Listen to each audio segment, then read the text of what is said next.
नमस्कार। ये कहानी किसी राजा या अमीर की नहीं है। ये कहानी है एक साधारण इंसान की जो हालात से नहीं टूटा और एक ऐसी औरत की जो शिकायत करते करते खुद टूट गई। ये कहानी बताती है कि जिंदगी में दुख कम साधनों से नहीं बल्कि दिल की नाशुक्री से आता है। जब इंसान के पास जो है उसी की कद्र खत्म हो जाती है तब सबसे बड़ी परीक्षा शुरू होती है। उत्तर भारत के पहाड़ी इलाके में बसा एक छोटा सा गांव था। नाम था चंदनपुर।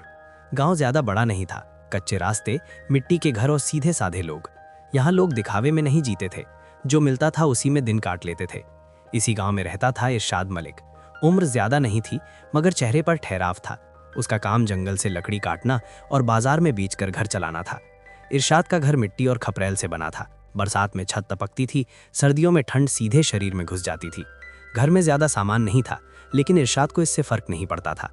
वो रोज सुबह जल्दी उठता, नमाज पढ़ता, कुल्हाड़ी उठाता और जंगल की तरफ निकल जाता।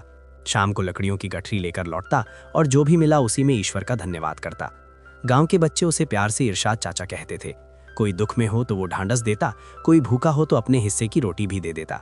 इरशाद मानता था कि मेहनत कभी बेकार नहीं जाती और सब्र का फल जरूर मिलता है। लेकिन जिस सब्र को गांव इज्जत देता था वही सब्र उसकी पत्नी फरजाना को सबसे ज्यादा चुभता था। फरजाना देखने में सुंदर थी लेकिन मन से हमेशा परेशान रहती थी। उसे लगता था कि उसकी जिंदगी दूसरों से कम है। वो अक्सर कहती, देखो शर्मा के घर में पंखा चलता है, हमारे घर में धुआं भरता है। उनकी बहुएं अच्छे कपड़े पहनती हैं और मेरे पास वही पुराने कपड़े हैं। इरशाद हर बार शांति से कहता, सब मेहनत और वक्त का खेल है, धीरे धीरे सब ठीक हो जाएगा। लेकिन फरजाना का दिल मानने को तैयार नहीं था। गाँव में किसी की घर शादी होती, किसी की बेटी को गहने मिलते तो उसका मन और जल उठता। उसे लगता था कि उसकी किस्मत ने उसके साथ धोखा किया है। एक शाम इरशाद गीली लकड़ियां लेकर लौटा। चूल्हे में आग जलाने पर धुआं भर गया। फरजाना ने गुस्से में रोटी जमीन पर फेंक दी और कह दिया कि उसकी मेहनत से उसकी जिंदगी कभी नहीं सुधरेगी। इरशाद ने कोई जवाब नहीं दिया। वो चुपचाप घर के बाहर चारपाई डालकर लेट गया। ऊपर आसमान था, तारे थे। उसके दिल में गुस्सा नहीं था, बस एक दुआ थी। वो मन ही मन ईश्वर से कह रहा था कि उसकी पत्नी को संतोष और शुक्र का रास्ता दिखा दे। उसी घर के अंदर फरजाना भी जाग रही थी लेकिन उसकी सोच अलग थी। वो इस मेहनत और तंगी भरी जिंदगी से छुटकारा चाहती थी। अगली सुबह इरशाद रोज की तरह जंगल गया। रात की बारिश के बाद जंगल में सन्नाटा था। पेड़ों से पानी टपक रहा था। कुल्हाड़ी की आवाज भी जैसे किसी सवाल की तरह गूंज रही थी। तभी झाड़ियों के पीछे उसे कुछ अलग दिखा। पास जाकर देखा तो एक घायल शेर पत्थरों के बीच पड़ा था। उसकी एक टांग से खून बह रहा था और सांस तेज चल रही थी। डर से इरशाद के कदम रुक गए लेकिन उसका दिल पीछे नहीं हटा। उसने अपनी चादर फाड़ी, हिम्मत जुटाई और शेर के जख्म पर बांध दी। शेर ने उसकी तरफ देखा लेकिन उसकी आंखों में गुस्सा नहीं था, बस दर्द और थकान थी। इरशाद के मुंह से अपने आप निकल गया, तू भी भगवान की बनाई हुई जान है। बहुत सावधानी से वो शेर को गांव के पास बने पुराने पशु कोठे में ले आया जहां कभी गाय बांधी जाती थी। उसने जख्म साफ किया, पानी दिया और वहां आराम से लिटा दिया। इरशाद को यह बिल्कुल अंदाजा नहीं था कि वो सिर्फ एक घायल जानवर नहीं बल्कि अपनी जिंदगी की सबसे बड़ी परीक्षा अपने घर के पास ले आया है। आने वाले दिनों में यही घटना उसके रिश्तों, सोच और भविष्य को पूरी तरह बदल देने वाली थी। इरशाद जब शाम को घर लौटा तो थकान उसके चेहरे पर साफ दिख रही थी। उसने दरवाजे पर कदम रखा ही था कि फरजाना गुस्से में बोली, कहाँ रह गए थे राज? दोपहर से चूल्हा ठंडा पड़ा है। इरशाद ने बहुत शांति से कहा, आज जंगल में कुछ अलग हुआ। एक घायल शेर मिला, उसे मरता नहीं छोड़ पाया, पास के कोठे में लिटाया आया हूँ। ये सुनते ही फरजाना जैसे आग बबूला हो गई। तुम पागल हो गए हो? उसने तेज आवाज में कहा। गरीब आदमी हो और जंगली जानवर पालने चले हो, अब इंसानों के बाद जानवरों की जिम्मेदारी भी उठाओगे? इरशाद ने धीमी आवाज में कहा, वो बहुत कमजोर है, ठीक होते ही जंगल छोड़ाऊंगा। लेकिन फरजाना का दिल और सख्त हो गया।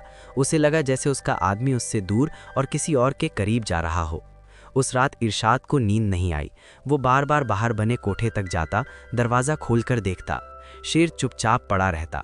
उसकी आंखों में डर नहीं था बल्कि एक अजीब सा भरोसा था। इरशाद ने दूध में दवा मिलाकर उसे पिलाई, जख्म पर फिर से पट्टी बांधी और देर तक वहीं बैठा रहा। उसे नहीं पता क्यों लेकिन उसका दिल कह रहा था कि ये जानवर अब सिर्फ जानवर नहीं रहा। अंदर घर में फरजाना जल रही थी। उसे इरशाद की ये खामोशी और उस जानवर के लिए उसकी चिंता चुभ रही थी। उसे लगने लगा कि उसकी जिंदगी में उसकी अहमियत कम हो रही है। अगले कुछ दिनों तक इरशाद रोज जंगल जाता, लौटकर काम के बाद शेर की देखभाल करता। शेर धीरे धीरे ठीक होने लगा लेकिन हैरानी की बात यह थी कि वो बिल्कुल शांत था, ना दहाड़ता ना गुर्राता। गांव में इस बीच अजीब बातें होने लगीं। रात में चोरी की घटनाएं रुक गईं। जिन खेतों से फसल गायब हो जाती थी वहां अब सन्नाटा था। एक रात गांव के कुछ लोग चोर पकड़ लाए। चोर डर के मारे कांप रहा था। उसने कहा, हम उस लकड़हारे के घर के पास गए थे, लेकिन वहां किसी जानवर की आंखें ऐसे चमक रही थीं जैसे आग। हम डरकर भाग गए। ये बात पूरे गांव में फैल गई। लोग इरशाद की इज्जत करने लगे।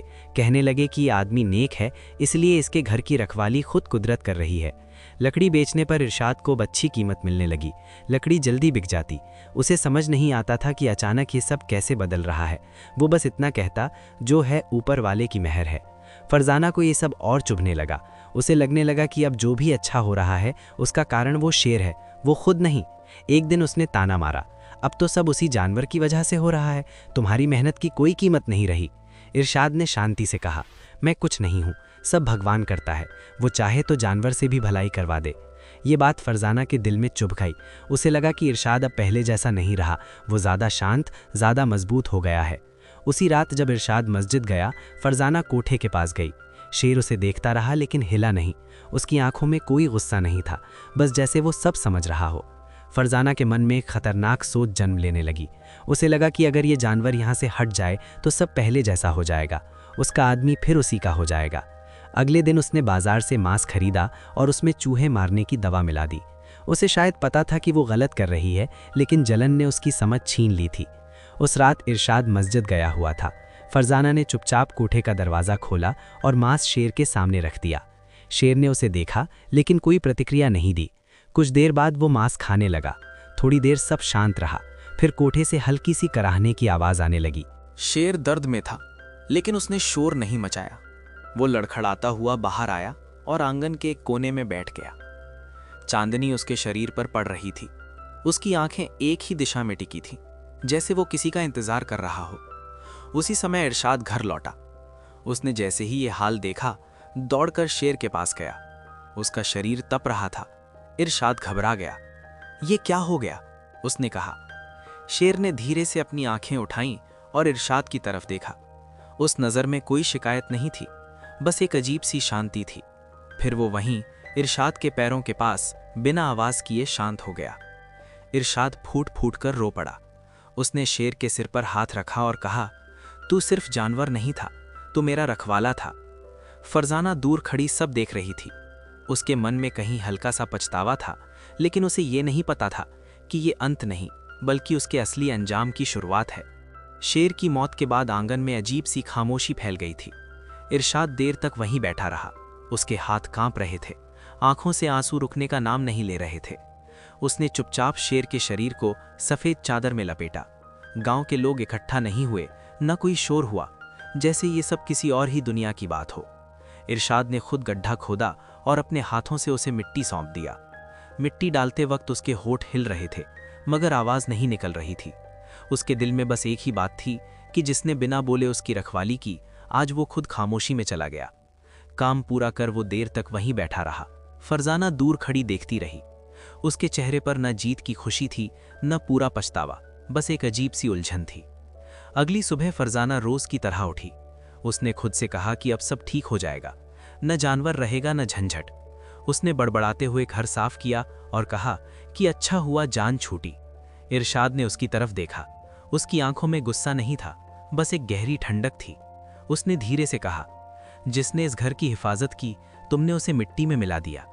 फरजाना ने ताना मारा, अब जानवर के जाने का दुख मना रहे हो, इंसान की कोई कीमत नहीं रही।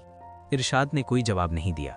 वो समझ गया था कि कुछ बातें अब शब्दों से नहीं सुलझेंगी, समय ही जवाब देगा। लेकिन समय ने देर नहीं लगाई। कुछ ही दिनों में हालात बदलने लगे। लकड़ियों में कीड़े लगने लगे। बरसात में सारी गठरियां भीग जातीं। बाजार में लकड़ी की कीमत गिर गई।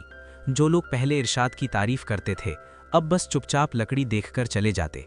इरशाद रातों को देर तक मस्जिद में बैठा रहने लगा। वो सिर झुकाकर बस यही कहता, अगर मुझसे कोई गलती हुई हो तो मुझे रास्ता दिखा दे। फरजाना ने हालात बिगड़ते देख सारा दोष इरशाद पर डालना शुरू कर दिया।